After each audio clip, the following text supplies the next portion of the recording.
ਧੰਨ ਵਾਹਿਗੁਰੂ ਸਾਹਿਬ ਜੀਓ।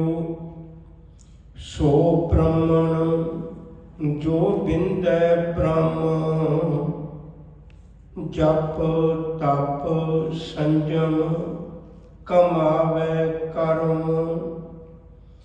ਸੋ ਬ੍ਰਹਮਣ ਜੋ ਬਿੰਦੈ ਬ੍ਰਹਮ, ਜਪ ਤਪ ਸੰਜਮ ਕਮਾਵੇ ਕਰਮ। ਸੀਲ ਸੰਤੋਖ ਕਾ ਰਖੈ ਧਰਮ, ਬੰਧਨ ਤੋੜੈ ਹੋਵੈ ਮੁਕਤ। ਸੋਈ ਬ੍ਰਹਮਣ ਪੂਜਨ ਜੁਗਤ, ਖੱਤਰੀ ਸੋ ਜੋ ਕਰਮ ਕਾ ਸੂਰ। ਪੁੰਨ ਦਾਨ ਕਾ ਕਰੇ ਸਰੀਰ, ਖੇਤ ਪਛਾਣੈ ਬੀਜੈ ਦਾਨ। ਸੋ ਖੱਤਰੀ ਦਰ ਕਾ ਪਰਵਾਨ, ਲੱਭ ਲੋਭ ਜੇ ਕੂੜ ਕਮਾਵੇ। ਆਪਣਾ ਕੀਤਾ ਆਪੇ ਪਾਵੈ, ਲੱਭ ਲੋਭ ਜੇ ਕੂੜ ਕਮਾਵੇ। ਆਪਣਾ ਕੀਤਾ ਆਪੇ ਪਾਵੈ। ਵਾਹਿਗੁਰੂ ਜੀ ਕਾ ਖਾਲਸਾ, ਵਾਹਿਗੁਰੂ ਜੀ ਕੀ ਫਤਿਹ। ਦੁਨੀਆ ਵਿੱਚ ਕਿਸੇ ਵੀ ਕਰਮ ਦੇ ਵਾਸਤੇ, ਕਿਸੇ ਵੀ ਗੱਲ ਦੇ ਵਾਸਤੇ ਪਹਿਚਾਨ ਬਹੁਤ ਜ਼ਰੂਰੀ ਹੈ। ਪਹਿਚਾਨ ਪੈਦਾ ਕਰਨ ਵਾਸਤੇ ਉਸ ਦੀ ਪਰਿਭਾਸ਼ਾ ਦਿੱਤੀ ਜਾਂਦੀ ਹੈ, ਡੈਫੀਨੇਸ਼ਨ ਦਿੱਤੀ ਜਾਂਦੀ ਹੈ। ਉਸ ਦੇ ਨਾਲ ਸੰਬੰਧਿਤ ਕੁਝ ਗੁਣ ਔਗਣਾਂ ਦੀ ਗੱਲ ਕਰਕੇ ਉਸ ਦੀ ਪਹਿਚਾਨ ਨੂੰ ਪ੍ਰਗਟ ਕੀਤਾ ਜਾਂਦਾ ਹੈ।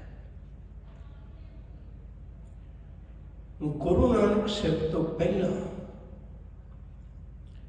ਜਦੋਂ ਕਦੇ ਲੋਕ ਕਬੀਲਿਆਂ ਵਿੱਚ ਰਹਿਣ ਲੱਗੇ, ਉਦੋਂ ਕਿਸੇ ਮਨੁੱਖ ਦੇ ਵਿੱਚ ਕੋਈ ਗੁਣ ਸੀ, ਕਿਸੇ ਵਿੱਚ ਕੋਈ ਗੁਣ ਸੀ। ਜ਼ਿੰਦਗੀ ਦੀਆਂ ਲੋੜਾਂ ਉਹਨੂੰ ਸਿਖਾਉਂਦੀਆਂ ਗਈਆਂ ਤੇ ਮਨੁੱਖ ਨੇ ਜਿਹੋ ਜਿਹਾ ਗੁਣ ਹੁੰਦਾ ਸੀ, ਉਹੇ ਜਿਹੇ ਗੁਣ ਨਾਲ ਉਹਨੇ ਆਪਣੀ ਰੋਟੀ ਦਾ ਵਸੀਲਾ ਬਣਾ ਲਿਆ। ਕੋਈ ਕੰਮ ਤਰਖਾਣਾ ਕਰਨ ਲੱਗ ਪਿਆ, ਕੋਈ ਲੋਹਾਰਾ ਕਰਨ ਲੱਗ ਪਿਆ, ਕੋਈ ਘੁਮਿਆਰ ਦਾ ਕੰਮ ਕਰਨ ਲੱਗ ਪਿਆ, ਕੋਈ ਖੇਤੀ ਦਾ ਕੰਮ ਕਰਨ ਲੱਗ ਪਿਆ। ਜਿਹੜਾ ਸਾਦੀ ਸੋਚ ਵਾਲਾ ਸੀ ਉਹ ਹੈਲਪਰ ਬਣ ਗਿਆ, ਸਾਥ ਨਾਲ ਮਦਦ ਕਰਨ ਵਾਲਾ ਬਣ ਗਿਆ। ਪਰ ਨਿਸ਼ਚਿਤ ਕੋਈ ਨਹੀਂ ਸੀ। ਇਹ ਵੀ ਹੋ ਸਕਦਾ ਹੈ ਕੱਲ ਕੋਈ ਸੋਨੇ ਦਾ ਕੰਮ ਕਰਨ ਵਾਲਾ ਤੇ ਉਹਦਾ ਪੁੱਤ ਤਰਖਾਣੇ ਕੰਮ 'ਚ ਬਦਲ ਜਾਏ ਤੇ ਕੋਈ ਵੱਡੀ ਗੱਲ ਨਹੀਂ। ਤੇ ਇਹ ਵੀ ਹੋ ਸਕਦਾ ਕੱਲ ਤਰਖਾਣਾ ਕੰਮ ਕਰਦਾ ਹੋਇਆ ਬੰਦਾ ਕੋਈ ਚੰਗੀ ਅਕਲ ਵਾਲਾ ਬਣ ਜਾਏ ਤੇ ਕਿਸੇ ਨੂੰ ਉਪਦੇਸ਼ ਕਰਨ ਲੱਗ ਜਾਏ, ਪੜ੍ਹਾਉਣ ਲੱਗ ਜਾਏ। ਪਾਬੰਦੀ ਕੋਈ ਨਹੀਂ ਸੀ। ਜਿਵੇਂ ਅੱਜ ਵੀ ਤੁਸੀਂ ਦੇਖਦੇ ਹੋ, ਕਿਸੇ ਦਾ ਕਾਰੋਬਾਰ ਹੈ ਕੰਸਟਰਕਸ਼ਨ ਦਾ ਤੇ ਉਹਦਾ ਪੁੱਤ ਵਪਾਰੀ ਬਣ ਗਿਆ।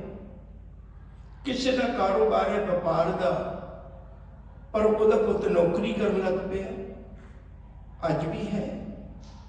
ਉਦੋਂ ਵੀ ਲੋਕ ਕਿੱਤਿਆਂ ਦੇ ਮੁਤਾਬਕ ਜਿਹਨੂੰ ਜਿਹੜੇ ਗੁਣ ਨਾਲ ਵਾਸਤਾ ਪੈਂਦਾ ਸੀ ਉਹ ਤਬਦੀਲ ਕਰ ਲੈਂਦਾ ਸੀ। ਇਹ ਕੁਦਰਤੀ ਗੱਲ ਹੈ। ਜਿਹੜਾ ਪੜ੍ਹਾਈ ਦਾ ਮਸਲਾ ਹੈ ਉਹਦੇ 'ਚ ਬਹੁਤੀ ਸੋਚ ਦਿਮਾਗੀ ਕੰਮ ਕਰਦੀ ਹੈ। ਸਰੀਰਕ ਤੌਰ ਤੇ ਬੰਦਾ ਓਨਾ ਨਹੀਂ ਵਰਜਿਸ਼ ਕਰਦਾ ਜਿੰਨੀ ਦਿਮਾਗੀ ਸੋਚ ਹੁੰਦੀ। ਪੜ੍ਹੇ ਲਿਖੇ ਲੋਕ ਜਿਹੜੇ ਉਹ ਸਰੀਰਕ ਤੌਰ ਤੇ ਥੋੜੇ ਅਵੇਸਲੇ ਹੋ ਜਾਂਦੇ ਨੇ, ਸੋਚ ਪੱਖੋਂ ਤਿੱਖੇ ਹੋ ਜਾਂਦੇ ਨੇ। ਹੁਣ ਜਦੋਂ ਉਹ ਆਰਾਮਦਾਇਕ ਜ਼ਿੰਦਗੀ ਗੁਜ਼ਾਰਨ ਲੱਗੇ, ਫਿਰ ਇਹਨਾਂ ਵਿੱਚੋਂ ਜਿਹੜਾ ਇੱਕ ਸਭ ਤੋਂ ਉੱਤਮ ਆਪਣੇ ਆਪ ਨੂੰ ਗਿਣ ਰਿਹਾ ਸੀ, ਪੜ੍ਹਿਆ ਲਿਖਿਆ, ਚਲਾਕ ਸੀ, ਉਹਨੇ ਇੱਕ ਮਨੁੱਖਤਾ ਨਾਲ ਬਹੁਤ ਵੱਡਾ ਬੇਈਮਾਨਾ ਕੀਤਾ। ਉਹਨੇ ਬੇਈਮਾਨਾ ਇਹ ਕੀਤਾ ਵੀ 4 ਵਰਨਾਂ ਵਿੱਚ ਲੋਕਾਂ ਨੂੰ ਵੰਡ ਦਿੱਤਾ। ਜਿਹੜਾ ਹੈਲਪਰ ਹੈ, ਸਾਦਗੀ ਵਾਲਾ ਹੈ, ਕੰਮ ਕਾਰ ਕਰਨ ਵਾਲਾ ਹੈ, ਉਹਨੂੰ ਸ਼ੂਦਰ ਕਹਿ ਦਿੱਤਾ। ਜਿਹੜਾ ਕੁਝ ਬਲਵਾਨ ਹੈ, ਸਰੀਰਕ ਤੌਰ ਤੇ ਤਕੜਾ ਹੈ, ਉਹਨੂੰ ਖੱਤਰੀ ਕਹਿ ਦਿੱਤਾ।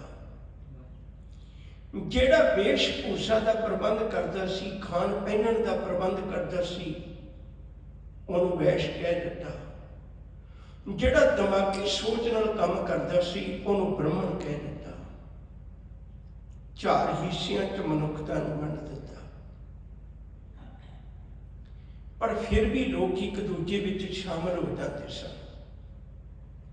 ਹੁਣ ਇਹ ਬ੍ਰਹਮਣ ਨੂੰ ਕਬੂਲਣਾ ਹੋਇਆ ਭਈ ਮੈਂ ਤਾਂ ਏਡੀ ਸੁੱਖ ਆਰਾਮ ਦੀ ਜ਼ਿੰਦਗੀ ਗੁਜ਼ਾਰਾਂ, ਪਰ ਮੇਰਾ ਪੁੱਤ ਨਲਾਇਕ ਹੋਵੇ ਤੇ ਉਹ ਹੈਲਪਰ ਲੱਗੇ। ਕੱਲ ਹੈਲਪਰ ਦਾ ਪੁੱਤ ਜਿਹੜਾ ਹੈ, ਕਾਮੇ ਦਾ ਪੁੱਤ ਜਿਹੜਾ, ਮਿਹਨਤ ਕਰਕੇ ਤੇ ਬ੍ਰਾਹਮਣ ਬਣ ਜਾਏ, ਇਹ ਉਹਨੂੰ ਕਬੂਲ ਨਾ ਹੋਇਆ। ਹੁਣ ਇੱਕ ਬੇਨਤੀ ਕਰਾਂ, ਬੜੀ ਤਵੱਜੋ ਦੇ ਕੇ ਸਮਝਿਓ। ਉਹਨੇ ਇਸ ਗੱਲ ਨੂੰ ਲੋਕ ਲਾਉਣ ਵਾਸਤੇ ਇੱਕ ਹੇਰਾਫੇਰੀ ਕਰ ਲਈ। ਹੇਰਾਫੇਰੀ ਕੀ ਕਰ ਲਈ? ਭਈ ਇਹ ਜਾਤਾਂ ਜਿਹੜੀਆਂ ਨਾ, ਇਹ ਕੰਮਾਂ ਕਰਕੇ ਨਹੀਂ ਹੈ, ਇਹ ਕਰਮ ਕਰਕੇ ਜਾਤ ਨਹੀਂ ਹੈ, ਇਹ ਜਨਮ ਕਰਕੇ ਜਾਤ ਹੈ। ਜਿਹੜਾ ਬ੍ਰਹਮਣ ਦੇ ਘਰ ਪੈਦਾ ਹੋਇਆ, ਉਹ ਲਾਇਕ ਹੋਵੇ ਨਲਾਇਕ ਹੋਵੇ, ਉਹ ਬ੍ਰਹਮਣ ਹੀ ਹੈ। ਜਿਹੜਾ ਖੱਤਰੀ ਦੇ ਘਰ ਪੈਦਾ ਹੋਇਆ, ਉਹ ਸੂਰਮਾ ਹੋਵੇ ਭਾਵੇਂ ਨਾ ਹੋਵੇ, ਉਹ ਖੱਤਰੀ ਹੈ।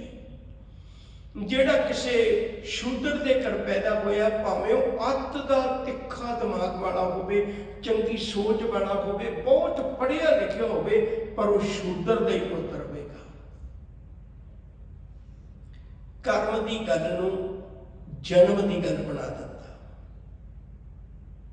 ਫਿਰ ਪੱਕਿਆਂ ਕਰਨ ਵਾਸਤੇ ਆਪਣੇ ਧਾਰਮਿਕ ਗ੍ਰੰਥਾਂ ਵਿੱਚ ਵੀ ਲਿਖ ਦਿੱਤਾ ਵੀ ਜਿਹੜਾ ਬ੍ਰਹਮਣ ਹੈ, ਉਹ ਬ੍ਰਹਮਾ ਦੇ ਸਿਰ ਚੋਂ ਪੈਦਾ ਹੋਇਆ ਹੈ, ਜਿਹੜਾ ਖੱਤਰੀ ਉਹ ਬਾਹਾਂ ਚੋਂ ਪੈਦਾ ਹੋਇਆ, ਜਿਹੜਾ ਵੈਸ਼ ਉਹ ਪੇਟ ਵਿੱਚੋਂ ਪੈਦਾ ਹੋਇਆ, ਜਿਹੜਾ ਸ਼ੂਦਰ ਉਹ ਪੈਦੇ ਹੀ ਪੈਰਾਂ ਵਿੱਚੋਂ ਹੋਇਆ, ਤੇ ਉਹਨੂੰ ਕੌਣ ਬਦਲਾ ਸਕਦਾ? ਮਨੁੱਖ ਮੰਨ ਕੇ ਬੈਠ ਗਿਆ ਵੀ ਮੇਰਾ ਤਾਂ ਜਨਮ ਹੀ ਇਹੋ ਜਿਹਾ। ਉਹਨੇ ਲੜਨਾ ਬੰਦ ਕਰ ਦਿੱਤਾ। ਸਦੀਆਂ ਬੀਤ ਗਈਆਂ, ਬੜੀ ਬੇਇਨਸਾਫੀ ਹੁੰਦੀ ਰਹੀ। ਬਹੁਤ ਇਤਿਹਾਸ ਵਿੱਚ ਐਸੇ ਵਕਤ ਨੇ ਜਦੋਂ ਰਾਮਚੰਦਰ ਵਰਗਿਆਂ ਨੇ ਸ਼ੰਭੂਕ ਰਿਸ਼ੀ ਵਰਗਿਆਂ ਦੇ ਕਤਲ ਕਰ ਦਿੱਤੇ। ਤੂੰ ਸ਼ੂਦਰ ਹੋ ਕੇ ਬੰਦਗੀ ਕਰਨਾ। ਇੱਕ ਲੰਮਾ ਇਤਿਹਾਸ ਹੈ, ਮੈਂ ਉਸ ਪਾਸੇ ਨਹੀਂ ਜਾਣਾ। ਸਦੀਆਂ ਤੋਂ ਬਾਅਦ ਸਭ ਤੋਂ ਪਹਿਲੀ ਕਰਾਰੀ ਚੋਟ ਮਾਰੀ ਸੀ ਬੁੱਧ ਧਰਮ ਨੇ, ਪਰ ਉਹਦੇ ਮਗਰ ਹੀ ਬ੍ਰਹਮਣ ਦਾ ਪੈਦਾ ਕੀਤਾ ਸ਼ੰਕਰਾਚਾਰੀਆ ਆ ਗਿਆ ਤੇ ਫਿਰ ਦੁਬਾਰੇ ਕਰਵਟ ਆ ਗਈ। ਉਸੇ ਤਰ੍ਹਾਂ ਜਾਤ ਬਰਾਦਰੀਆਂ ਦੀ ਗੱਲ ਚੱਲ ਗਈ। ਫਿਰ ਉਸ ਤੋਂ ਬਾਅਦ ਆਇਆ ਇਸਲਾਮ। ਇਸਲਾਮ ਨੇ ਵੀ ਕਾਫੀ ਧੱਕਾ ਲਾਇਆ, ਪਰ ਫਿਰ ਵੀ ਲੋਕ ਇਸਲਾਮ ਦੇ ਵਿੱਚ ਜਾ ਕੇ ਬਹੁਤਾ ਖੁਸ਼ ਨਾ ਹੋਏ। ਹੁਣ ਵਕਤ ਆਇਆ ਗੁਰੂ ਨਾਨਕ ਸਾਹਿਬ ਦਾ। ਮੈਂ ਬਿਲਕੁਲ ਸੰਖੇਪ ਵਿਚਾਰ ਕਰਨ ਲੱਗਾ। ਗੁਰੂ ਸਾਹਿਬ ਨੇ ਕਮਾਲ ਕਰਦੀ। ਇੱਕ ਅਰਜ਼ ਮੈਂ ਅਕਸਰ ਥਾਂ ਥਾਂ ਤੇ ਕਰਨਾ, ਉਹ ਅੱਜ ਵੀ ਕਰਨਾ ਹੈ। ਦੇਖੋ, ਧਾਰਮਿਕ ਗ੍ਰੰਥ ਤਾਂ ਬਹੁਤ ਨੇ, ਹਾਲਾਂਕਿ ਉਹਨਾਂ 'ਚ ਬੜੇ ਹੀ ਵਿਤਕਰੇ ਨੇ, ਬੜੀ ਵਿਤਕਰੇ ਨੇ ਉਹਨਾਂ ਵਿੱਚ। ਕੁਰਾਨ ਮਜੀਦ ਹੈ, ਉਹ ਸਿਰਫ ਇਸਲਾਮ ਦੀ ਗੱਲ ਕਰਦੀ ਹੈ, ਦੂਜੀ ਨਹੀਂ। ਕੁਰਾਨ ਦਾ ਅਰਥ ਹੁੰਦਾ ਪੜ੍ਹਨ ਯੋਗ ਕਿਤਾਬ। ਬਾਈਬਲ ਹੈ, ਉਹਦਾ ਅਰਥ ਹੈ ਕਿਤਾਬਾਂ। ਬਾਈਬਲ ਇੱਕ ਕਿਤਾਬ ਨਹੀਂ ਹੈ, ਬਾਈਬਲ ਕਈ ਕਿਤਾਬਾਂ ਦਾ ਸੁਮੇਲ ਹੈ, ਪਰ ਉਹਨੂੰ ਵੀ ਲੋਕ ਸਨਮਾਨ ਦਿੰਦੇ ਨੇ। ਗੀਤਾ ਹੈ, 4 वेद ने, 18 पुराण ने, 27 सिमरतियां ने, लेकिन किसी के पन्ने नहीं पाड़े जाते, किसी की बेअदबी नहीं की जाती। होवे भी ना, साडा मतलब इस गल नाल नहीं है, पर गुरु ग्रंथ साहिब की बार बार बेअदबी क्यों होती है?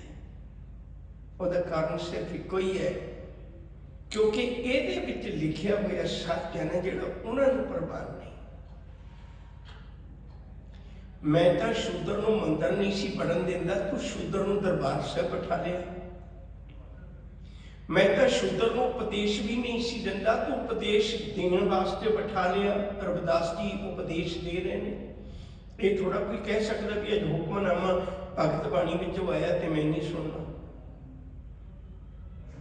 चरण सिंह सफरी की एक कविता के बोल कह के मैं की गल तोड़नी। एक गुरु ग्रंथ की ज्योति है जिसका प्रतख नजारा। एक सफे ते नानक बैठा है, दूजे रविदास प्यारा है। इत्थे सोने मंगों उकड़ियां लिखतां ने शेख फरीद दियां, इत्थे कलियां बन के महकदियां सदने दी पाक उम्मीद दियां। इत्थे रब बराबर मिलिया है सलमान कबीर जो लाहे नूं, इत्थे नामदेव कोई छींगा भी बैठा है खटके लाहे नूं। इत्थे शहननाई भी उधर गया ते रुतबा पाया धन्ने ने। इहदे एक सुंदर पन्ने ते खिलरे कोई सुंदर पन्ने ने। जदों मन च चला के पढ़े कोई गुरु नौवें दियां सलोकां नूं, फिर लभदा राह हकीकत दा कल युग दे भुलड़े लोकां नूं। ये तो समुची मानवता नूं सच दा सबक सिखाउंदा है। फिर ये क्यों चुभदा है? क्योंकि उसका कारण है ये सच की गल करता है।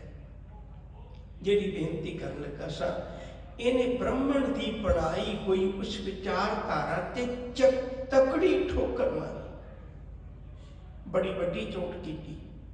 कह लगे नहीं सजना, ये गल जात की नहीं है, ये गल जन्म की नहीं है, ये गल कर्म की है। मैं इको ही मनुख विच चारे चीज़ां भर दियांगा। जदों मेरा सिख बैठ के बाणी पढ़ेगा, कोई भी पढ़े, एक पाबंदी नहीं है, तो उदों ब्राह्मण होएगा। जदों मेरा ही सिख सूरा सो पहचानी है जो डरे दीन के हेठ, उदों ही खतरी होगा। जदों वो सिख संगतां दे भांडे साफ करेगा, संगतां की सेवा करेगा, दसां नूहां दी किरतकार करेगा, आप घाल खाए कि हाथों दे वाली गल करेगा, उदों ही वैश होगा। जदों मेरा सिख संगतां दे जोड़े झाड़ेगा, झूठे भांडे मांजेगा, एहो शूद्र होगा। मैं एक चीज चार चीज़ां पढ़ देनियां चाहुंदा हां। मनुख के मन की नफरत खत्म हो जाए। आज गुरुदेव सच्चे पातशाह ने गुरु ग्रंथ साहिब च बड़ी परिभाषा है, बहुत ऐसे वचन ने। राजा किहो जिहा होवे, परजा किहो जी होवे, सुहागणी किहो जी होवे, दुहागणी किहो जी होवे, जवानी किहो जी होवे, बुढ़ापा किहो जिहा होवे, मायातारी किहो जिहा होवे, गरीब किहो जिहा होवे, घर किहो जिहा होवे, राज किहो जिहा होवे, संसार किहो जिहा होवे, कुदरत किहो जी होवे। हर गल की परिभाषा है। इन्ने शब्द मुक जाते हैं मेरे कोल, पर गुरु ग्रंथ साहिब का भंडारा खत्म नहीं होता है। इन्नी तरह की परिभाषा गुरु ग्रंथ साहिब च दिती हुई है, हर चीज की डेफिनेशन है मुकम्मल। सतगुरु जी ने धार्मी बंदियां की भी डेफिनेशन दी है, परिभाषा दी है। जोगी किहो जिहा होवे, सन्यासी किहो जिहा होवे, सिख किहो जिहा होवे, ये भी ना भुलेखे चलियो, सिख किहो जिहा होवे, ये भी परिभाषा है। सतगुरु ने अज ब्राह्मण की गल की है भी ब्राह्मण किहो जिहा होवे। तेरे वर्गा ब्राह्मण ना होवे। गुरु नानक साहब ने जिहड़ा जनेऊ नहीं सी ना पाया, उहदे पिछे दो कारण सन वड्डे। नंबर 1, तेरा जनेऊ वंडी पाउंदा है। ब्राह्मण का जनेऊ होर हुंदा है, उहदा सूत दा हुंदा है। खत्तरी दा उहदा होर हुंदा है। वैश का होर हुंदा है। खत्तरी का सन दा भाया जिहदा आपां बाण वटदे मंजे बुणदे। वैश का बेचारे का भेड की उन का, देखो गर्मियों च कितना चुभदा होएगा। तो शूद्र जोगा है ही नहीं, इस्त्री जोगा जनेऊ है ही नहीं। ਕਹਿੰਦੇ ਤੇਰਾ ਜਦ ਜਨੇਊ ਵੰਡੀਆਂ ਪਾਉਂਦਾ, ਪਹਿਲੀ ਗੱਲ। ਦੂਜੀ ਗੱਲ ਵਿੱਚੋਂ ਮੈਂ ਤੈਨੂੰ ਇਹ ਦੱਸਣੀ ਚਾਹੁੰਦਾ ਹੈ ਵੀ ਜਦੋਂ ਤੂੰ ਜਨੇਊ ਪਾਉਣਾ ਹੈ ਨਾ, ਜਿਹੜੀ ਤੂੰ ਕੰਨ ਵਿੱਚ ਗੱਲ ਕਹਿੰਦਾ ਮੈਨੂੰ ਉਹ ਨਹੀਂ ਚੰਗੀ ਲੱਗਦੀ। ਚੌਂਕੜ ਮੁੱਲ ਅਣਾਇਆ, ਚੌਂਕੜ ਦਾ ਅਰਥ ਹੈ 4 ਕੌਡੀਆਂ ਦਾ। ਤੂੰ 4 ਕੌਡੀਆਂ ਦਾ ਬਾਜ਼ਾਰੋਂ ਖਰੀਦ ਲਿਆਂਦਾ। ਚੌਂਕੜ ਮੁੱਲ ਅਣਾਇਆ, ਬਹਿ ਚੌਂਕੇ ਪਾਇਆ, ਸਿੱਖਾ ਕੰਨ ਚੜਾਈਆ। ਫਿਰ ਤੂੰ ਕੰਨ ਵਿੱਚ ਸਿੱਖਿਆ ਚੜਾਉਣਾ। ਕੀ ਸਿੱਖਿਆ ਚੜਾਉਣਾ ਕੰਨ ਵਿੱਚ? ਗੁਰ ਬ੍ਰਹਮਣ ਥੀਆ, ਵੀ ਅੱਜ ਤੋਂ ਬਾਅਦ ਤੇਰਾ ਗੁਰੂ ਬ੍ਰਹਮਣ ਹੈ, ਜਿਹੜਾ ਵੀ ਕੰਮ ਕਰਨਾ ਤੂੰ ਉਹਨੂੰ ਪੁੱਛ ਕੇ ਕਰੀ। ਇਹ ਮੈਨੂੰ ਨਹੀਂ ਪਰਵਾਹ। ਕਬੀਰ ਸਾਹਿਬ ਨੇ ਬੜਾ ਐਲਾਨੀਆ ਸ਼ਬਦ ਆਖਿਆ ਹੈ। ਉਹ ਕਹਿੰਦੇ ਬਾਹਮਣ ਗੁਰੂ ਹੈ ਜਗਤ ਕਾ, ਭਗਤਨ ਕਾ ਗੁਰ ਨਾਹੀ। ਅਰਜ ਉਰਜ ਕੈ ਪਜ ਮੂਆ, ਚਾਰੋਂ ਵੇਦੋਂ ਮਾਹੀ। ਇਹ ਚੁਸਤ ਬਹੁਤ ਹੈ, ਇਹ ਚਲਾਕ ਬਹੁਤ ਹੈ। ਇਹ ਕਹਿੰਦਾ ਤੂੰ ਮੇਰੇ ਮੰਦਿਰਾਂ 'ਚ ਰੱਖੀਆਂ ਹੋਈਆਂ ਪੱਥਰ ਦੀਆਂ ਮੂਰਤੀਆਂ ਦੀ ਗੱਲ ਕਰਨਾ ਹੈ ਨਾ, ਮੈਂ ਸਿੱਖ ਨੂੰ ਵੀ ਪੱਥਰ ਪੂਜਣ ਤੇ ਲਾ ਦਿਆਂਗਾ। ਅੱਜ ਬਹੁਤਾਤ ਸਿੱਖ ਨੇ ਜਿਹੜੇ ਮੁੰਦਰੀਆਂ ਪਾਈ ਫਿਰਦੇ ਨੇ ਪੱਥਰਾਂ ਦੀਆਂ, ਵੀ ਸ਼ਾਇਦ ਇਹਨੇ ਮੈਨੂੰ ਪਾਰ ਕਰ ਦੇਣਾ। ਬਹੁਤਾਤ ਸਿੱਖ ਨੇ ਆਪਣੇ ਧੀਆਂ ਬੱਚੀਆਂ ਦੇ ਕਾਰਜ ਕਰਨ ਵਾਸਤੇ ਬ੍ਰਹਮਣ ਕੋਲ ਜਾ ਕੇ ਹੱਥ ਦਿਖਾਉਂਦੇ ਨੇ। ਅੱਜ ਵੀ ਨੇ। ਗੁਰੂ ਸਾਹਿਬ ਜੀ ਬੜੀ ਕਮਾਲ ਦੀ ਬਾਤ ਅੱਜ ਸਾਨੂੰ ਸਮਝਾ ਰਹੇ ਨੇ। ਕਹਿੰਦੇ ਸਾਨੂੰ ਬ੍ਰਹਮਣ ਨਾਲ ਨਹੀਂ ਈਰਖਾ, ਪਰ ਮੈਂ ਤੈਨੂੰ ਦੱਸਣਾ ਚਾਹੁੰਦਾ ਵੀ ਬ੍ਰਹਮਣ ਹੁੰਦਾ ਕੌਣ ਹੈ। ਸਤਿਗੁਰੂ ਦਾ ਬਚਨ ਪੜ੍ਹਨੇ ਹੈ, ਗੁਰਬਾਣੀ ਵਿੱਚੋਂ ਬੜੇ ਅੱਛੇ ਬਚਨ ਨੇ। ਹਜ਼ੂਰ ਆਖਦੇ ਨੇ, ਕਹਿੰਦੇ ਜਿਹੋ ਜਿਹੇ ਕਰਮ ਤੂੰ ਕਰਦਾ ਹੈ ਨਾ, ਦਾਨ ਦੇ ਕਰ ਪੂਜਾ ਕਰਨਾ, ਲੈਤ ਦੇਤ ਉਨ ਮੁਕਰ ਪੰਨਾ, ਐਸੇ ਬ੍ਰਹਮਣ ਡੂਬੇ ਭਾਈ, ਨਿਰਾ ਪ੍ਰਵਾਦ ਚਿਤ ਵੇ ਬੁਰਿਆਈ। ਕਹਿਣ ਲੱਗੇ ਉਹ ਡੁੱਬ ਜਾਂਦੇ ਨੇ। ਕਿਉਂ? ਕਿਉਂਕਿ ਤੂੰ ਪੈਸੇ ਦੇਣਾ ਤੇ ਉਹਨਾਂ ਦੇ ਨਾਂ ਦੀ ਪੂਜਾ ਕਰਨਾ। ਹੈਰਾਨੀ ਦੀ ਗੱਲ ਹੈ, ਫਿਰ ਮੁੱਕਰ ਜਾਣਾ। ਅਹਿਸਾਨਮੰਦ ਨਹੀਂ ਹੁੰਦਾ। ਜਿਹੜੇ ਇਹੋ ਜਿਹੇ ਅਪਰਾਧ ਕਰਨ ਵਾਲੇ ਨੇ ਉਹ ਡੁੱਬੇ ਨੇ। ਜਿਤ ਕਰ ਤੁਮ ਹੈ ਬ੍ਰਹਮਣ ਜਾਣਾ, ਕਿਤ ਕਰ ਤੂੰ ਹੀ ਹੈ ਪਛਤਾਣਾ। ਤੂੰ ਯਾਦ ਰੱਖੀ, ਜਿਹੜੇ ਕਰਮ ਤੂੰ ਕਰਦੇ ਕੱਲ ਨੂੰ ਪਛਤਾਏਗਾ।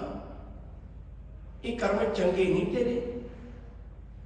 ਸਤਿਗੁਰੂ ਬੜੇ ਪਿਆਰੇ ਬਚਨ ਆਖਦੇ ਨੇ, ਕਹਿੰਦੇ ਸਾਡੇ ਘਰ ਵੀ ਬ੍ਰਹਮਣ ਕਬੂਲ ਹੈ, ਪਰ ਸਾਡੇ ਘਰ ਤੇਰੇ ਵਰਗਾ ਬ੍ਰਹਮਣ ਕਬੂਲ ਨਹੀਂ। ਕਹੋ ਕਬੀਰ ਜੋ ਬ੍ਰਹਮ ਵਿਚਾਰੈ, ਸੋ ਬ੍ਰਹਮਣ ਕਹੀਤ ਹੈ ਹਮਾਰੇ। ਜਿਹੜਾ ਬ੍ਰਹਮ ਦੀ ਵਿਚਾਰ ਕਰਦਾ ਹੈ, ਪਰਮੇਸ਼ਰ ਦੀਆਂ ਬਾਤਾਂ ਪਾਉਂਦਾ ਹੈ, ਸਾਡੇ ਘਰ ਵਿੱਚੋਂ ਬ੍ਰਹਮਣ ਵੀ ਕਬੂਲ ਹੈ। ਅਸੀਂ ਬੁਰਾ ਨਹੀਂ ਕਿਸੇ ਨੂੰ ਕਹਿੰਦੇ।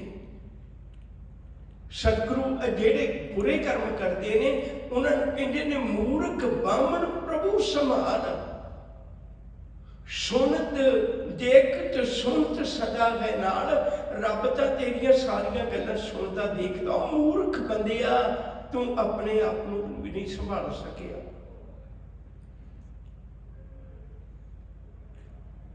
ਅਵਰ ਉਪਦੇਸ਼ੈ ਆਪ ਨਾ ਬੂਝੈ, ਐਸਾ ਬ੍ਰਹਮਣ ਕਹੀਂ ਨਾ ਸੀਜੈ। ਕਿਤੇ ਵੀ ਨਹੀਂ ਜਿੱਤ ਪਾਏਗਾ ਤੂੰ ਇੰਨੀਆਂ ਬੁਰਾਈਆਂ ਕਰਨ ਵਾਲਿਆ।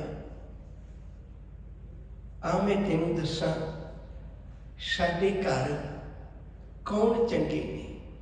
ਕਬੀਰ ਸਾਹਿਬ ਦਾ ਇੱਕ ਬਚਨ ਹੈ ਬੜਾ ਪਿਆਰਾ, ਬੜੀ ਤਵੱਜੋ ਦੇ ਕੇ ਸਮਝੋ। ਕਬੀਰ ਸਾਹਿਬ ਆਖਦੇ, ਕਹਿੰਦੇ ਭਲਿਆ गर्भवास में कुल नहीं जाती, ब्रह्म बिनते सब उत्पत्ति। कहो रे बामन, कहो रे पंडित बामन कब के होए, बामन कह के जन्म मत खोए। जो तो ब्रह्मण ब्रह्मणी जाया, तो आन बाट काहे नहीं आया। तुम कत ब्रह्मण हम कत सूद, हम कत लहू तुम कत दूध। कहो कबीर जो ब्रह्म विचारे सो ब्रह्मण कहित है हमारे। कहते जदों मां के पेट विच सी तेनू पता सी मेरी जात की है। जिस मां की कुख तो जन्म लिया उही जी तेनू अगे जात मिल गई, उन्होंने लेके तुर पिया। ते इस गलों हंकारी न हो बंदिया, पंज तत्तां दा ही तेरा शरीर है। मैं पूछना चाहुंदा तू किवें दा ऊंची कुल वाला बन गया? मैनू समझा तां सही, लिया मैं देखा तेरियां नाड़ां विच दुध घुमदा, साडियां नाड़ां विच लहू घुमदा होवेगा, ते तू तां बहुत वधिया है। जिस रस्ते सारे संसार की उत्पत्ति हुंदी है तेरी भी तो उवें ही उत्पत्ति हुई है। जे तू ब्रह्मण है, तू कहने मैं मुख तो जम्मिया है, ब्रह्मा दे मुख तो जम्मिया है, फिर मां दे पेटों क्यों जन्म लेता? फिर मुंह तो ही जन्म ले। छड्ड दे सजना इस भरमां, छड्ड दे सजना इस वहमां, ना दुनिया नूं इन्ना लुट। सतगुरु इसे भी बड़ी प्यारी अज बात समझाते हैं। दो चीज़ों की परिभाषा गुरुदेव सच्चे पातशाह ने बख्शिश की है। सो ब्रह्मण जो बिंदे ब्रह्म, वो ब्रह्मण है जिहड़ा ब्रह्म नूं बिंददा है, भाव परमेश्वर नूं याद करदा है, निरंकार नूं समझदा है, रब दे सनेहे दिंदा है। वो मालिक दे घर कबूल है, परमेश्वर दे घर प्रवान है। सो ब्रह्मण कितनी वधिया परिभाषा है। सो ब्रह्मण जो बिंदे ब्रह्म, जिहड़ा ब्रह्म नूं बिंददा है, जिहड़ा रब नूं याद करदा है, परमेश्वर दी याद करदा है, निरंकार दे चरणां विच जुड़दा है, वो ब्रह्मण है। भाई सानू कोई इतराज नहीं। जप तप संजम कमावे कर्म, तेरे कर्म उन्हें अपने कर्म 6 निश्चित किए हुए ने। खट कर्म उन्हें अपने लिए निश्चित किए हुए ने। दान देना, दान दवाना, पूजा करनी, पूजा करवानी, विद्या पढ़नी, विद्या पढ़ानी, 6 कर्म उन्हें अपने लिए रखे सी। हजूर कह लगे तू उही काम कर, कोई इतराज नहीं। तू जप कर, तू तप कर, तू अपने आप का संयम रख, अपनियां विकारी बिरतियां नूं काबू विच रख। तेरे तो लोग रब की आस रखते हैं, तेरे गिरदे विचों लोग रब लभदे ने। उस तरह का जीवन गुजार, एक कर्म कमा, मुबारक ने तेरे कर्म। एक बेनती होर करन लगा और ये अर्ज करा, जदों भी असीं इस शब्द नूं सुनते हैं बहुत बारी सानू भुलेखा लग जाता है भी ये शब्द किसी ईरखा वस, बिल्कुल नहीं। 33 बारी गुरु ग्रंथ साहिब की बाणी विच मूल मंत्र आया जिहड़ा निर्वैर शब्द नूं प्रगट करता है। बाकी ते गुरु ग्रंथ साहिब च हजारों बारी ये जिक्र आया है कि साडे घर विच तां विसर गई सब तात पराई, जब ते साथ संगत मोहि पाई, ना को बैरी नहीं बेगाना। तो इस शब्द नूं इस तरीके नाल लियो, इस शब्द नूं इवें लियो भी एक सच नूं किवें प्रगट किया जा रहा है। शब्द है भगत नामदेव जी का बड़ा प्यारा। आज नामे बीठल देखिया, मैं अज रब नूं मिलिया ते मेरा जी कीता भी जिहड़ा निरीआं रब दीआं गल्लां करदा मैं उहनूं समझा के आवां भी रब की हुंदा है। देखो शब्द कितना प्यारा है। आज नामे बीठल देखिया, मूर्ख को समझाओगे। बड़ी वड्डी गल सी। उस वेले दे राज तख्तां ते राजियां नाल बैठण वाला, सारे लोकां नूं भरमां विच पा के राजा बनी बैठा, उस वेले उहनूं मूर्ख कहना जान तली ते रखण वाली गल सी। आज नामे बीठल देखिया, मूर्ख को समझाऊंगे। पांडे तुमरी गायत्री लोदे का खेत खाती थी, लेकर ठेंगा टंगरी टोरी लांगत लांगत जाती थी। असल विच गायत्री पाठ दियां 4 लाइनां ने, पर वो पढ़ता 3 है। आसा की बार च बहुत बारी पढ़ते हो, त्रै-पाल तिहार विचारे, त्रै-पाल 3 लाइनां वाला तू मंत्र पढ़ता है, चौथी क्यों नहीं पढ़ता? चौथी तां नहीं पढ़ता भी जिहड़ी गायत्री का मंत्र पढ़नो साडी मदद तां करे क्योंकि तिन्ने लत्तां चलदियां ने, तिन्नां नाल ही मदद करेगी। चौथी तो खुद ही टुटी हुई हो, साडी की मदद करेगी? कहने लगे तू ही कहानियां सुनाना है, मैं तो नहीं सुनाऊंगा। पांडे तुमरी गायत्री लोदे का खेत खाती थी, लेकर ठेंगा टंगरी टोरी लांगत लांगत जाती थी।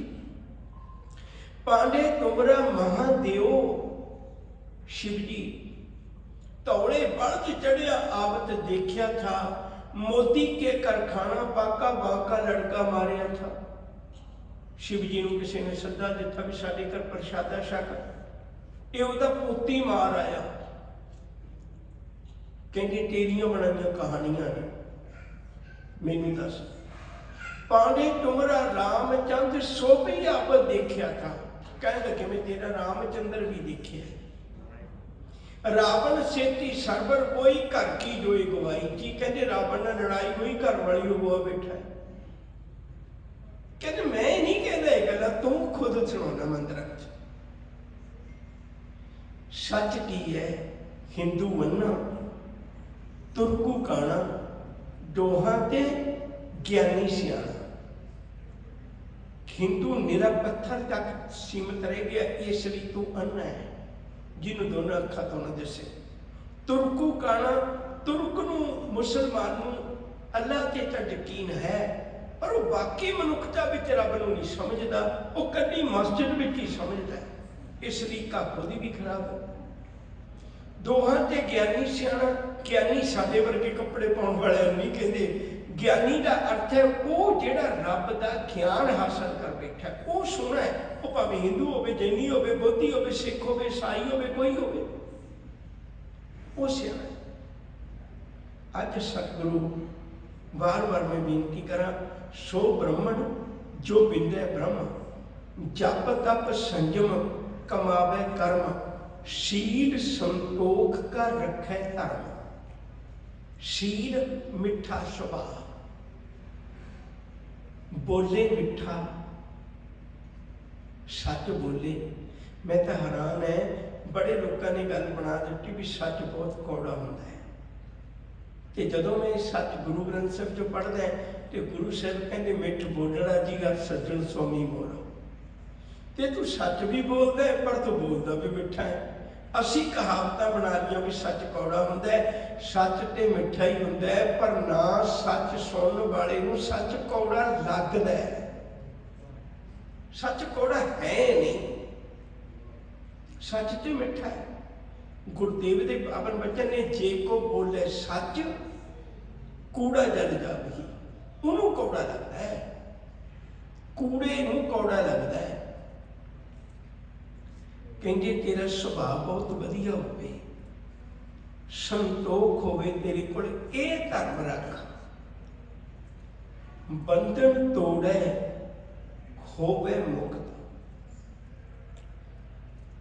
इहो जे बंधन तोड़ देवे भी मैं किसी शूद्र नाल नहीं बैठना। तुहानूं किते वक्त मिलिया भाई कान सिंह नाभा दा गुरमत मारदंड पढ़े हो जे, उहदे विच मनु सिमरती दीआं बड़ियां गल्लां जुड़ियां होईआं। इन्ना वक्त नहीं होंदा अपने कोल भी सारी गल साझी कर सकीए। जिवें जे कोई शूद्र किसी दरख्त ते चढ़ के फल खा रहा ना, ते उहदे कोल दी ब्राह्मण लंघ गया ते जेड़े दरख्त ते चढ़े उह दरख्त की छां ब्राह्मण ते पैगी, वो इन्नी गल च पिटिया गया। दसो छां भी उन्हें पिट दिंदी है। पुराने समय विच शूद्र दे नाल एक टाणी बन्नी हुंदी सी दरख्त दी, भी जिथे नूं तुरे उहदी पैड़ां मिट्टी च मिटदियां जाण, किते ब्राह्मण ना उहदे ते पैर रख दे। ਸਾਨੂੰ ਤਾਂ ਗੁਰੂ ਨਾਨਕ ਸਾਹਿਬ ਦਾ ਬਹੁਤ ਹੀ ਸ਼ੁਕਰ ਕਰਨਾ ਚਾਹੀਦਾ, ਸਾਨੂੰ ਤਾਂ ਬਹੁਤ ਜ਼ਿਆਦਾ ਹੀ ਧੰਨਵਾਦ ਕਰਨਾ ਚਾਹੀਦਾ ਗੁਰੂ ਗ੍ਰੰਥ ਸਾਹਿਬ ਮਹਾਰਾਜ ਜੀ ਦਾ, ਜਿਹਨੇ ਸਾਨੂੰ ਇਕੱਠਿਆਂ ਨੂੰ ਬਿਠਾਉਣ ਦਾ ਮੌਕਾ ਦੇ ਦਿੱਤਾ। 4 ਵਰਨ 1 ਵਰਨ ਕਰਾਇਆ। ਸਾਹਿਬ ਆਖਦੇ ਨੇ ਬੰਧਨ ਤੋੜੇ ਹੋਵੇ ਮੁਕਤ, ਸੋਈ ਬ੍ਰਹਮਣ ਪੂਜਣ ਜੁਗਤ। ਉਹ ਬ੍ਰਹਮਣ ਪੂਜਣ ਜੁਗਤ ਹੈ। ਅਸੀਂ ਇਹੋ ਜਿਹੇ ਬ੍ਰਹਮਣ ਨੂੰ ਪੂਜਣ ਜੁਗਤ ਮੰਨਦੇ ਹਾਂ ਜਿਹਦੇ ਵਿੱਚ ਇਹ ਗੁਣ ਹੁੰਦੇ ਨੇ। ਖੱਤਰੀ ਸੋ ਜੋ ਕਰਮ ਕਾ ਸੂਰ। ਖੱਤਰੀ ਉਹ ਨਹੀਂ ਜਿਹੜਾ ਖੱਤਰੀ ਪਰਿਵਾਰ ਵਿੱਚ ਜੰਮਿਆ। ਸਾਨੂੰ ਵੀ ਭੁਲੇਖਾ ਕੱਢ ਦੇਣਾ ਚਾਹੀਦਾ, ਸਿੱਖ ਉਹ ਨਹੀਂ ਜਿਹੜਾ ਸਿੱਖਾਂ ਦੇ ਘਰ ਜੰਮਿਆ। ਸਿੱਖ ਉਹ ਹੈ ਜਿਹੜਾ ਗੁਰੂ ਦੀ ਸਿੱਖੀ ਕਮਾਉਂਦਾ ਹੈ। ਉਹ ਭਾਵੇਂ ਜੰਮੇ ਮੁਸਲਮਾਨਾਂ ਦੇ ਘਰ ਹੋਵੇ, ਜੇ ਉਹ ਸਿੱਖੀ ਕਮਾਉਂਦਾ ਹੈ, ਉਹ ਜੰਮਿਆ ਭਾਵੇਂ ਬ੍ਰਾਹਮਣਾਂ ਦੇ ਘਰ ਹੋਵੇ, ਉਹ ਜੰਮਿਆ ਭਾਵੇਂ ਜੈਨੀਆਂ ਦੇ ਘਰ ਹੋਵੇ। ਜੇ ਸਿੱਖਾਂ ਦੇ ਘਰ ਜਨਮ ਲੈ ਕੇ ਵੀ ਕੋਈ ਸਿੱਖੀ ਨਹੀਂ ਕਮਾਉਂਦਾ ਤਾਂ ਸਿੱਖ ਨਹੀਂ ਹੈ। ਖੱਤਰੀ ਸੋਜੋ ਕਰਮਾਂ ਕਾ ਸੂਰ। ਜਿਹੜਾ ਕਰਮਾਂ ਦਾ ਸੂਰ ਹੋਵੇ, ਨਿਰਾ ਇਹੋ ਨਹੀਂ ਵੀ ਜੰਗ ਦੇ ਮੈਦਾਨ ਦਾ ਸੂਰ ਹੋਵੇ। ਪੁੰਨ ਦਾਨ ਕਾ ਕਰੇ ਸਰੀਰ। ਆਪਣਾ ਸਰੀਰ ਏਡੇ ਲੋਕਾਂ ਦੇ ਪਰਉਪਕਾਰ ਲਈ ਲਾ ਦੇਵੇ, ਪਰਉਪਕਾਰ ਕਰਦਾ ਕਰਦਾ ਪੁੰਨ ਦਾਨ ਦਾ ਰੂਪ ਹੀ ਬਣ ਜਾਏ। ਖੇਤ ਪਛਾਣੇ, ਖੇਤ ਪਛਾਣੇ ਬੀਜੈ ਦਾਨ। ਖੇਤ ਪਛਾਣੇ, ਪਹਿਲਾਂ ਖੇਤ ਨੂੰ ਪਛਾਣੇ ਵੀ ਜਿਹੜਾ ਮੈਂ ਦਾਲ ਇਹਦੇ ਚ ਬੀਜਣ ਲੱਗਿਆ ਇਹ ਉੱਗ ਵੀ ਪਵੇਗਾ। ਮਾਫ ਕਰਿਓ, ਸਮਾਂ ਹੋ ਗਿਆ, ਅਸੀਂ ਵੀ ਅੱਜ ਖੇਤ ਨਹੀਂ ਪਛਾਣ ਰਹੇ। ਕੋਈ ਵੀਡੀਓ ਪਾ ਦੇਵੇ ਜੀ ਇਹ ਪਰਿਵਾਰ ਇਸ ਤਰ੍ਹਾਂ ਬੈਠਾ ਹੈ, ਇਹਦੇ ਕੋਲ ਛੱਤ ਨਹੀਂ ਹੈ, ਅਸੀਂ ਫਟਾਫਟ ਪੈਸੇ ਭੇਜ ਦਿੰਦੇ, ਕੋਈ ਖਿਆਲ ਨਹੀਂ ਕਰਦੇ। ਮੈਂ ਵਾਰ-ਵਾਰ ਇੱਕ ਬੇਨਤੀ ਕਰਾਂ, ਗਰੀਬਾਂ ਦੀਆਂ ਧੀਆਂ ਵਿਆਹੁਣ ਵਾਲਿਓ, ਗਰੀਬਾਂ ਦੀਆਂ ਧੀਆਂ ਪੜ੍ਹਾ ਦਿਓ, ਆਪੇ ਵਿਆਹ ਕਰਵਾ ਲੈਣਗੀਆਂ। ਸਾਰੇ ਪਰਿਵਾਰ ਨੂੰ ਲੈ ਜਾਣਗੀਆਂ ਕਿਸੇ ਨਾ ਕਿਸੇ ਟਿਕਾਣੇ ਤੇ। ਅਸੀਂ ਉਹਨਾਂ ਨੂੰ ਪੈਸਾ ਦਿਓ, ਮਦਦ ਕਰੋ, ਪਰ ਉਹਦੀ ਇਸ ਢੰਗ ਨਾਲ ਮਦਦ ਕਰੋ ਵੀ ਉਹ ਮੁੜ ਭਿਖਾਰੀ ਨਾ ਬਣੇ, ਮੁੜ ਰਾਜਿਆਂ ਵਰਗਾ ਬਣ ਜਾਏ। ਗੁਰੂ ਸਾਹਿਬ ਨੇ ਇਸ ਤਰ੍ਹਾਂ ਦੀ ਮਦਦ ਕੀਤੀ ਸੀ ਆਪਣੇ ਵੇਲੇ 'ਚ। ਸਾਹਿਬ ਜੀ ਆਖਦੇ ਨੇ, ਕਹਿੰਦੇ ਉਹ ਮਨੁੱਖ ਖੇਤ ਪਛਾਣੇ ਬੀਜੈ ਦਾਨ, ਸੋ ਖੱਤਰੀ ਦਰਗਾਹ ਪ੍ਰਵਾਨ। ਉਹ ਖੱਤਰੀ ਮਾਲਕ ਦੇ ਘਰ ਕਬੂਲ ਹੋ ਜਾਂਦਾ ਹੈ। ਲੱਭ ਲੋਭ ਜੇ ਕੂੜ ਕਮਾਵੇ, ਆਪਣਾ ਕੀਤਾ ਆਪੇ ਪਾਵੇ। ਜੇ ਉਹ ਖੱਤਰੀ ਵੀ ਲੱਭ ਲੋਭ ਕੂੜ ਵਿੱਚ ਹੀ ਆਪਣੀ ਜ਼ਿੰਦਗੀ ਗੁਜ਼ਾਰਦਾ ਹੈ ਤਾਂ ਕਿਸੇ ਨੂੰ ਕੀ ਦੋਸ਼ ਦੇਣਾ? ਉਹਨੇ ਆਪਣਾ ਬੀਜਿਆ ਹੋਇਆ ਆਪੇ ਹੀ ਕੱਲ ਵੱਢਣਾ ਪੈਣਾ, ਉਹਨੂੰ ਆਪੇ ਹੀ ਦੁਖੀ ਹੋਣਾ ਪੈਣਾ।